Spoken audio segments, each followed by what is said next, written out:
Hello everyone, welcome to my channel. This is Savita. Friends, आज इस video में हम बात करेंगे सीटेट एग्ज़ाम 2022 के बारे में। जैसे कि आप सभी को पता है कि सीटेट एग्ज़ाम का नोटिफिकेशन आ गया है और ये दिसंबर 2022 से लेकर के जनवरी 2023 के बीच में इस एग्ज़ाम को कंडक्ट करवाया जाना है।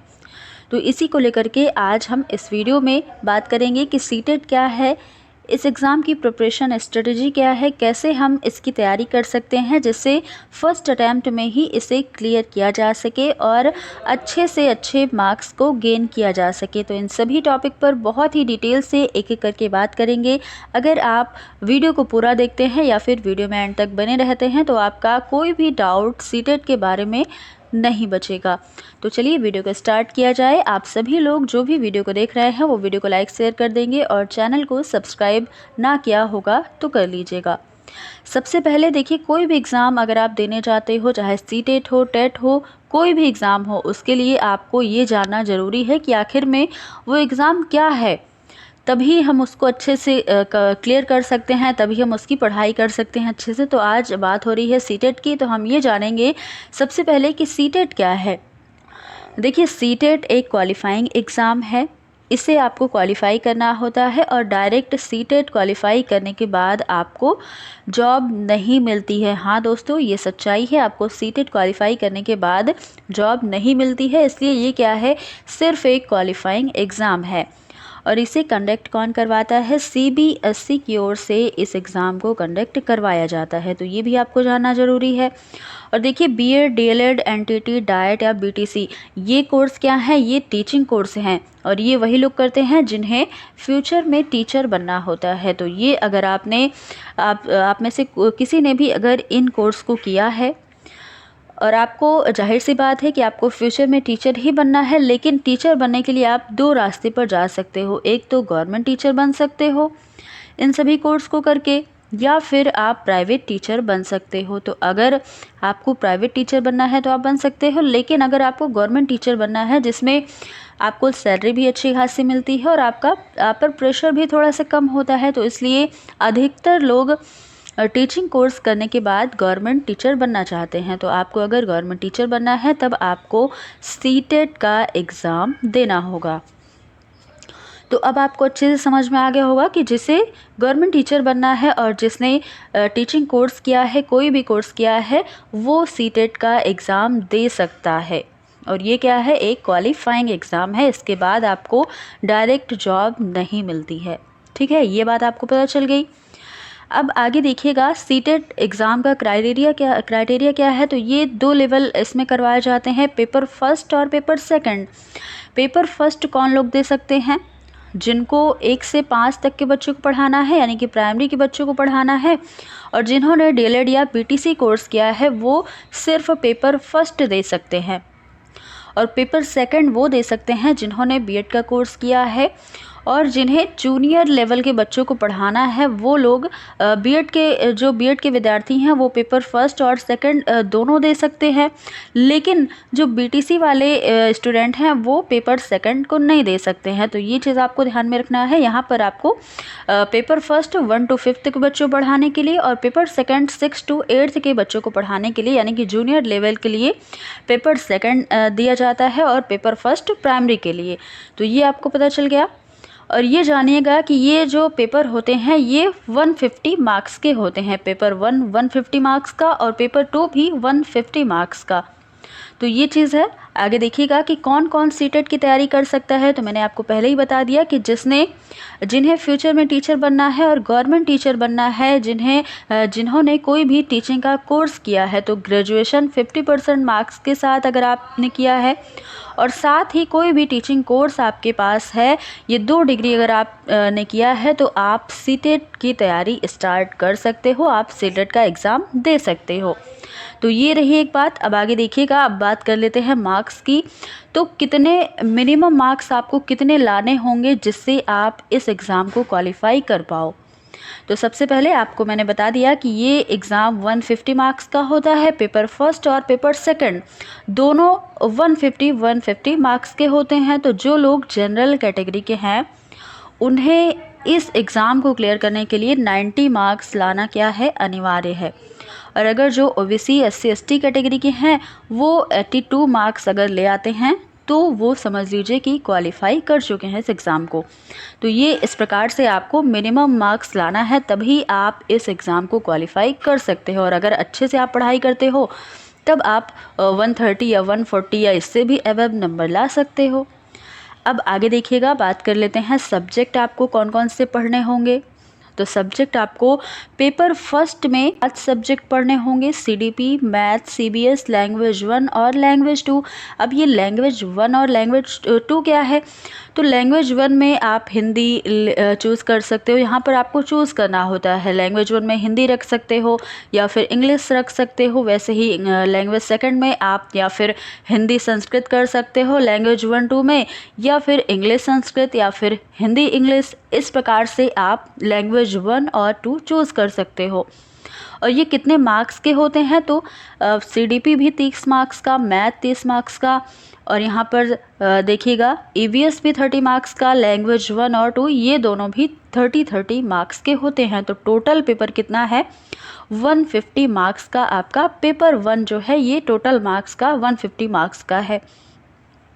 तो ये चीज़ आपको पता चल गई। अब देखिएगा जो पेपर 2 है ये इसमें कौन कौन से सब्जेक्ट आपको पढ़ने हैं। तो पेपर फर्स्ट में जिस प्रकार से आपको CDP जो आपको एक नया सब्जेक्ट देखने को मिला, यही पेपर सेकंड में भी होगा जो 30 मार्क्स का होगा। और इसमें पेपर फर्स्ट और पेपर सेकंड में बिल्कुल भी डिफरेंस नहीं है। अगर आप अच्छे से पेडागोजी को पढ़ लेते हो और CDP के सारे टॉपिक को पढ़ लेते हो जो भी इसके सिलेबस में दिया गया है, तब आपका दोनों पेपर में अच्छे से CDP में आप 30 मार्क्स ला सकते हो। अब देखिएगा, बात करते हैं पेपर सेकंड में। तो पेपर सेकंड में CDP के साथ आपको मैथ्स पढ़ना होगा, मैथ और साइंस। अगर आप साइंस के स्टूडेंट हो तब आपको मैथ साइंस लेना होगा जो 60 मार्क्स का होता है। और अगर आप आर्ट के स्टूडेंट हो तो आपको SST पढ़ना होगा जो पूरा SST 60 मार्क्स का यहाँ पर आएगा। और इसी के साथ लैंग्वेज 1 और लैंग्वेज 2 जिसमें 30 मार्क्स के क्वेश्चन होंगे। अब बात कर लेते हैं कि आपको यहाँ पर पेडागोजी का क्या सिस्टम है। तो पेडागोजी से आप अगर सिर्फ पेडागोजी तैयार कर लेते हो अच्छे से, पेडागोजी का मतलब है समझ, आपके अंदर समझ होनी चाहिए। सीटेट अगर आपको क्लियर करना है तो सबसे पहले आपके अंदर किसी भी प्रश्नों को समझ आपके अंदर होनी चाहिए। आप प्रश्न देखोगे, हालांकि प्रश्न ऐसे ही पूछे जाते हैं सीटेट में ज़्यादातर कि आपको वहाँ पर अपनी समझ दिखानी होती है, तभी आपका सीटेट क्लियर हो पाएगा और अच्छे मार्क्स आप ला पाओगे। जब आप पेडागोजी में ज़्यादा फोकस करोगे तब आपको जो CDP सब्जेक्ट है इसे ज़्यादा स्ट्रॉन्ग करना है। इस सब्जेक्ट को अगर आप स्ट्रॉन्ग कर लेते हो तब आपको 90 मार्क्स ऐसे ही आप ला सकते हो, क्योंकि CDP में पेडागोजी होती है और पेडागोजी से आप हर सब्जेक्ट में देखिए 15 मार्क्स का पेडागोजी भी पूछा जाता है। EVS छोड़ करके मैथ्स में 15 मार्क्स कंटेंट के होते हैं और 15 मार्क्स ही पेडागोजी के होते हैं। लैंग्वेज 1 में अगर आपने हिंदी रखा है तो हिंदी के 15 मार्क्स के पैसेज आते हैं और 15 मार्क्स की पेडागोजी आती है। इसी प्रकार से लैंग्वेज 2 में अगर आपने संस्कृत या फिर इंग्लिश रखा है तब उसमें भी आपको 15 मार्क्स का पैसेज और 15 मार्क्स का पेडागोजी। तो इसलिए पेडागोजी का काफ़ी महत्व है। आप अगर पेडागोजी को अच्छे से तैयार करते हो तब आपका ज़्यादा से ज़्यादा मार्क्स आ जाएगा पेडागोजी से ही। पेपर सेकंड में ही सेम आपको ऐसे ही करना। देखिए मैथ, अगर आप साइंस के स्टूडेंट हो तो आपका मैथ, CDP, लैंग्वेज 1 और लैंग्वेज 2 ये 4 सब्जेक्ट तो आपके पेपर फर्स्ट में भी थे, तब आपको ज़्यादा डिफरेंस इसमें नहीं मिल रहा है। देखिए सेम ही है, बस अगर आप साइंस के स्टूडेंट हो या फिर आर्ट के हो तो आपको SST पढ़ना है अलग से, और अगर आप साइंस के हो तो साइंस अलग से पढ़ना होगा। तो ये सब्जेक्ट आपको यहाँ पर देखना है कि कॉम्बिनेशन कैसा है। तो पेपर फर्स्ट और सेकंड बहुत ही कम डिफरेंस है, तो आप इसे साथ में ही दीजिए। मेरा मतलब है कि अगर आप बीएड कर रहे हो, बीएड के स्टूडेंट हो, तो आप पेपर फर्स्ट और सेकंड दोनों एक ही बार दीजिएगा, एक ही साथ, तब आपको आसानी होगी तैयार करने में भी। अब देख लीजिएगा कि आपको ये सारे सब्जेक्ट कैसे तैयार करने हैं। सबसे पहले यहाँ पर मैं आपको इस वीडियो में ज़्यादा डिटेल में नहीं बता पाऊँगी क्योंकि वीडियो बहुत ही लॉन्ग हो जाएगा। मैं आपको सिर्फ इतना बता सकती हूँ कि देखिए, सबसे पहले आपको कोई भी सब्जेक्ट पढ़ना है, कोई भी एग्ज़ाम क्रैक करना है, तो आपको सबसे पहले उसका सिलेबस देखना होगा। आप सबसे पहले इसका सिलेबस निकालिए और देखिए कि कौन कौन से सब्जेक्ट हैं, कौन कौन से टॉपिक आपको पढ़ने हैं। जब आप पूरा देख लेंगे उसके बाद आप एक एक टॉपिक को, अगर आप सेल्फ स्टडी कर रहे हो तब एक एक टॉपिक को यूट्यूब से पढ़िए, जो फ्री में आपको सारे टॉपिक मिल जाएंगे यूट्यूब पर, फ्री में पढ़िए। या फिर कोई भी ऑनलाइन कोर्स खरीद लीजिए, वहाँ से एक एक टॉपिक को कवर करिए और अपने खुद के नोट्स बनाइए। तो ये काम आपको 1 महीने या फिर 15-20 दिन के अंदर ही कर लेना है सारे सब्जेक्ट का। तो इसके लिए आपको क्या करना होगा, डेली 3 से 4 या 4 से 5 घंटे स्टडी करना होगा, तभी आपका ये सारी चीज़ें हो पाएंगी। तब आप इस तरीके से करिएगा। फिर मैथ की बात कर लें तो मैथ आपको पढ़ना होगा 3rd से लेकर के 8th तक। मैथ अगर आप पढ़ लेते हो अच्छे से तो आपका क्लियर हो जाएगा, क्योंकि बहुत ही टफ मैथ्स नहीं पूछी जाती है। 15 मार्क्स का कंटेंट का आता है मैथ सॉल्व करने, 15 मार्क्स की तो पेडागोजी ही आती है। ईवीएस आपको पढ़ना है 3rd to 5th क्लास तक की एनसीईआरटी पढ़ लेना है ईवीएस की, ये आपका कवर हो जाएगा वहाँ से। और लैंग्वेज 1 और 2 ये तो आपका आसानी से हो जाएगा। हिंदी, इंग्लिश या संस्कृत आपने पहले भी पढ़ रखा है तो वो चीज़ आपकी कवर हो जाएगी। और सीडीपी में आपको क्या करना है, कंटेंट आपको लेना है। सबसे पहले सिलेबस से जो भी टॉपिक दिए हैं वो पढ़ लेना है, और साथ ही प्रीवियस ईयर क्वेश्चन आपको लगा लेने हैं। प्रीवियस ईयर क्वेश्चन हर एक सब्जेक्ट के लगा लेने हैं, क्योंकि सीटेट में हर बार क्वेश्चन रिपीट होते रहते हैं। तो आपको क्या करना है, सबसे पहले प्रीवियस ईयर पेपर, पहले आपको सबसे पहले सिलेबस में जो कंटेंट दिया वो पढ़ना ही है। फिर उसके बाद जब आपका पूरा टॉपिक कवर हो जाए उसके बाद आप क्या करेंगे, प्रीवियस ईयर पेपर लगाइए। देन उसके बाद आप प्रैक्टिस कीजिए सभी प्रश्नों की। तो इस तरीके से आप अपनी तैयारी को अच्छे से कर सकते हैं, अपनी तैयारी को बेहतर बना सकते हैं। इसी प्रकार से आपको पेपर 2nd में भी करना है। तो दोस्तों, ये थी आज की हमारी कुछ सीटेट के बारे में फुल स्ट्रेटजी, और कैसे आपको तैयारी करनी है, क्या सीटेट क्या होता है, इसके बारे में आपको बहुत अच्छे से मैंने जितना भी बताया है, आई होप आपको समझ में आया होगा।